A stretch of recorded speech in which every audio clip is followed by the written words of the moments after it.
താഴത്തെ ഒരു പല്ലെടുത്തതിന് ശേഷം അതിന് നേരെ മുകളിലുള്ള പല്ല് താഴേക്ക് വരുന്ന പോലെ തോന്നിയിട്ടുണ്ടോ? എന്നാൽ അത് സുപ്രാ ഇറപ്ഷനാണ്. എന്താണ് ഈ സുപ്രാ ഇറപ്ഷൻ? എളുപ്പത്തിൽ പറഞ്ഞുതരാം. ബുക്സ് ഒന്നിന്മേലെ ഒന്നായിട്ട് അടുക്കി വെച്ചേക്കുന്നൊന്ന് ഇമാജിൻ ചെയ്തേ.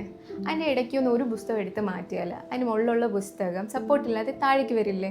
അതുപോലെ തന്നെയാണ് നമ്മുടെ പല്ലുകൾ.